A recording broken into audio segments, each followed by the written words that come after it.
Hello, my name is Bill Carrigan. I'm professor of history at Rowan University. Today I'm going to talk to you about Lyndon Johnson. On May 22nd, 1964, Johnson, in a commencement speech at the University of Michigan, outlined his vision for a great society that would combat poverty in the United States. Johnson, of course known as LBJ, is one of the nation's most complicated presidents. He's revered by many and loathed by others.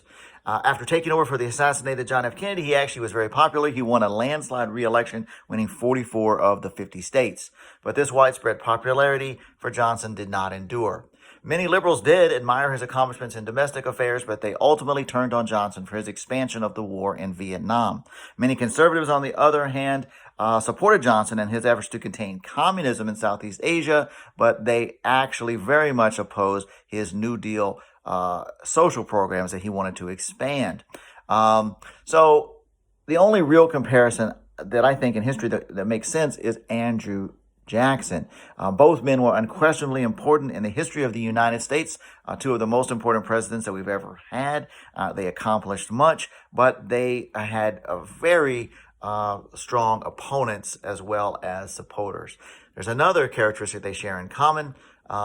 Both men were born into humble circumstances and rose through great talent, very deep ambition, and hard work to the highest office in the nation. Johnson, for his part, was born in a small farmhouse near Stonewall, Texas. He was the oldest of 5 children. His father had been a respected businessman and even served in the Texas legislature. But he had invested all of his family's money in cotton farming, and he lost everything when cotton prices plunged in the early 1920s. His family then entered a very real state of poverty. Lyndon Johnson's greatest biographer, Robert Caro, noted that from that point forward, the Johnson family was in constant fear that their house would be taken away from them by the bank, and they often had no food in the house and had to actually depend upon neighbors to bring them covered dishes sometimes to eat. As Caro said, Johnson's poverty had dealt him constant moments of humiliation and feelings of insecurity that made for a terrible boyhood. Johnson wanted to attend college, and he was very bright, but his high school wasn't accredited, and he had to enroll in a pre-collegiate program at Southwest Texas State Teachers College in San Marcos, now called Texas State. Just months after enrolling, though, he dropped out and took various odd jobs. 2 years later, he was able to return to his studies, and he was much more motivated at this point, and he did very well. He excelled, achieved positions of leadership on campus, but even then, money continued to be an issue, and he had to drop out for 9 months when he took a job at a small segregated Mexican school in Cotulla, Texas. With funds from this job, he was able to complete his education. He graduated in 1930 with a degree in education and went on to become a high school teacher.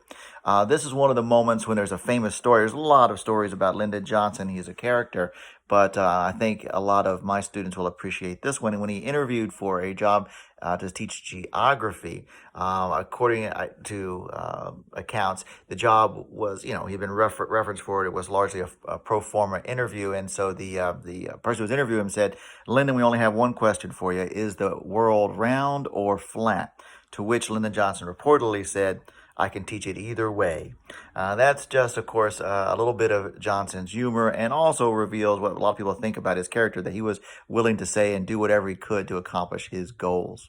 Anyway, he did not stay a teacher for that long. He loved politics, and he leaped at the opportunity to join the staff of newly elected Congressman Richard Clyburn in Texas. With the Great Depression raging, Johnson moved to D.C., participated in the historic efforts to save the nation led by Franklin Roosevelt, and those experiences really mattered to him. In 1935, he was appointed the head of the Texas National Youth Organization, and 2 years later, Johnson won his own seat in Congress, eventually, of course, becoming senator as well, and then vice president, and then president. Although he spent all this time as a politician and eventually also became a wealthy businessman along the way, he never forgot his own struggles in his youth, and he had a lifelong sympathy for the downtrodden and the poor.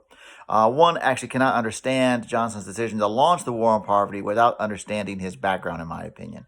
In the speech at Michigan, he defended the Great Society on universal grounds. But at other times, he would, of course, admit the personal motivation that was behind it. In 1965, for example, when he signed the Higher Education Act, which provided for work study and other programs that would help the poor attend college, he said, quote, "I shall never forget the faces of the boys and the girls in that little Mexican school. And I remember even yet the pain of realizing and knowing then that college was closed to practically every one of those children because they were too poor. And I think it was then that I made up my mind that this nation could never rest while the door to knowledge remained closed to any American." Of course, Johnson was thinking about his students, but probably also himself. One might disagree with Johnson's policies, but I do not think you can argue that they rose merely out of political opportunism. Instead, they arose from Johnson's own deep-seated desire to change the world for those without the resources and connections possessed by men like his predecessor, John F. Kennedy. Johnson believed that circumstances had conspired to give him a moment to make a difference. And he said at Michigan, that the nation's post-war wealth allowed it, quote, "the opportunity to move not only toward the rich society and the powerful society, but upward to the great society." Most Americans today still debate how exactly to achieve this result, and things have, of course, changed since the 1960s.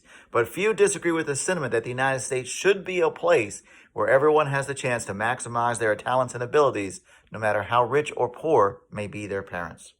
Okay, I have been happy to speak to you today. I hope you have a great week. This is Bill Carrigan for Rowan University.